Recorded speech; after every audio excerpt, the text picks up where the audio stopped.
It's the 1950s. The Second World War is over. Singapore is liberated from the 2-year Japanese occupation, and we are in political and social turmoil. Amidst this chaos, the largely concentrated entertainment scene is thriving.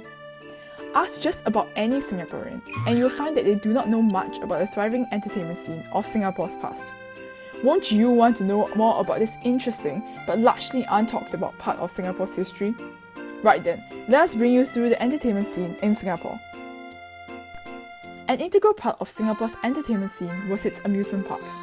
Amusement parks were places of nightlife and a popular destination for locals and tourists to spend time at before the prevalence of television and shopping malls.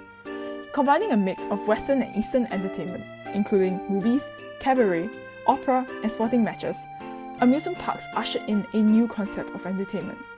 Before that, entertainment for the Chinese community were mostly in the form of street operas brought in from China.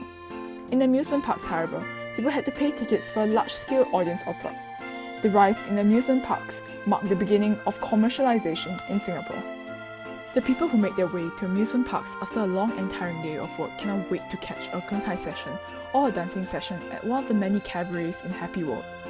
Though many understate the role of entertainment, it serves as an important escape from the hardships of life. So what exactly were the impacts of the entertainment scene on the development of Singapore? Follow us around the Singapore entertainment scene to learn more about these contributions. At the cabarets, we sit down at one of the tables and are approached immediately by cabaret girls who joke and chat with the customers. There are also some girls on the dance floor dancing away with the customers. These girls need to be well dressed and beautiful in order to stay popular and were expected to be adept at socializing and holding their liquor.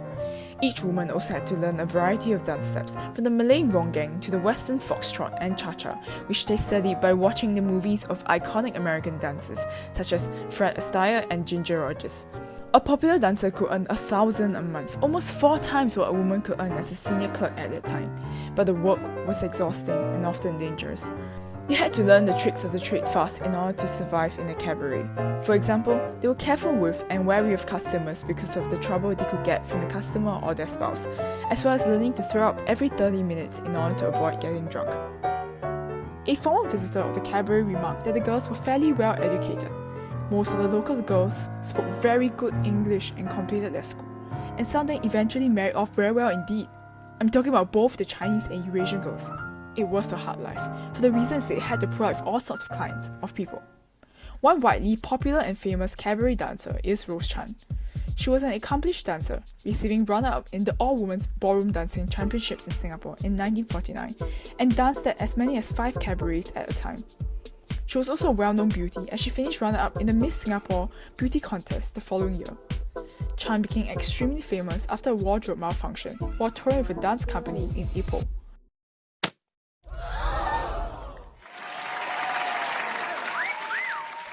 Continuing to tour the whole of Malaya, Chan changed the routine, donning the title Queen of Striptease for her daring and highly explicit acts. However, sleazy performances aside, Chan was also known for her philanthropy and charity work, donating proceeds from her shows to charities benefiting children, old folks, tuberculosis patients, and the blind. She was thus dubbed Charity Queen. For example, she contributed to the princely sum of $13,000 raised by the Singapore Dance Hostess Association in aid of the Nanyang University Building Fund. Rose Chan's example shows how the entertainment scene provided a platform for those in it to benefit and give back to the society through monetary support for the less fortunate. Her privileged position as a result of the bustling entertainment scene helped to provide much needed support for the alienated members of the society. These people, who often need more money for treatment or basic needs, are provided with an equal opportunity to survive and thrive. In its small way, this contributed to the eventual goal of social cohesion in Singapore.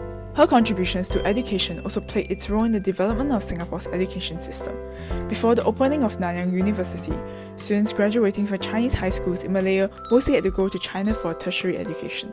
Nanyang University was the first university outside of China to cater to high school graduates from the Chinese stream. This potentially provided many Chinese educated locals a chance at higher education, which they may not have had. This increased the talent pool of professionals at the time, as well as opened up better paying careers for the Chinese. Therefore, through Rose Chan's example, we can see how the entertainment scene provided the opportunity for social development in Singapore. Other than Rose Chan, the Happy Charity School was another example. Madam He Yan The chairperson of the Happy World dance troupe was deeply troubled by the large number of unfortunate children roaming the streets of Geylang, having their education interrupted by World War II. Her impoverished past and lost opportunity to be educated made her even more determined to help destitute children. Madam He became the chairperson of the school's board of governors, while another dancer, Madam Xu Tianhong, took on the role of accounts head. Other girls from the Happy Opera Society became board members. No school fees would be collected from the families, giving the children a free education, thus making this opportunity available to all. Operating out of a rented shop house at Lorong 14, Madam He named the school Happy Charity School. Madam Xu also donated half of her salary each month to the school. The students then went on to perform well academically and non-academically in areas such as calligraphy, arts, and sports, bringing glory to the school by bagging home multiple awards at inter-school competitions. An article on the Straits Times on 29 November 1947 titled "Singapore Needs More Schools" declared that the shortage of schools in the post-World War II period was extremely critical. By 1947, there were approximately 90,000 children of school-going age. However, the Japanese occupation had displaced education and many other essential services. Chinese school teachers had been systematically targeted in the Sukchin massacres. It was also estimated that some 200,000 books were destroyed by the Japanese during this period. There was serious overcrowding at schools, insufficient facilities, and a severe shortage of teachers. However, due to these cabaret girls' efforts, by 1959, 600 students found an education in Happy School. Notable Malay musician S. Artan, a former student in the Happy Charity School, commented in the TV series Tuesday Report about his experience in Happy Charity School. He did not have money to buy a piano, but attended the school provided him an opportunity to learn how to play and read scores. The exposure to music early on likely helped him kickstart his eventual career as a musician. What these cabaret girls did kept children off the streets and gave impoverished children a shot at a better life. Education and exposure to things like music reopened up doors for opportunities closed to many children as a result of World War II. They could possibly take up better paying jobs, allowing them to break out the cycle of poverty and increasing social mobility. Okay, we're tired of dancing, but the night is still young and there is still so much to see and do. And since we just passed a Getai Hall, how about we pop in to take a listen? On stage, an extravagantly dressed woman sang something bright into a microphone. Spotlights flashed around her. The sights and sounds of Getai overwhelmed the night scene, and the audience seated in front of the stage clapped along to the beat as they enjoyed the music. Let's buy a ticket and take a seat. Getai originated during the Japanese occupation and went on to become a popular form of entertainment during this occupation.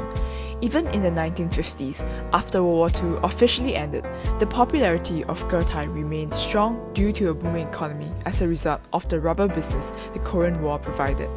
People now had money to spend, and having limited forms of entertainment to choose from, Getai became the go-to for the public.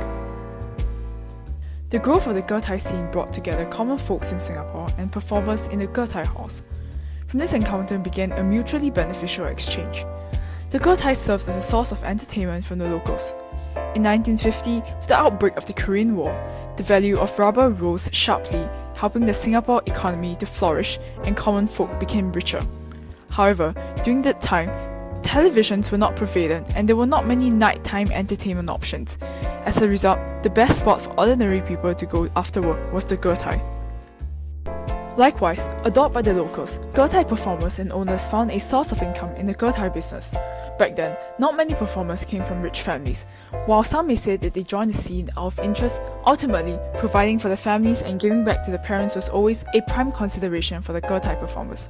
Chen Sut-feng, a retired Getai performer, commented that some say they do it out of interest, but really it's for the family. We didn't want to explain much of the situation. I reckon most who come to work at Getai did it for their families, to repay parents.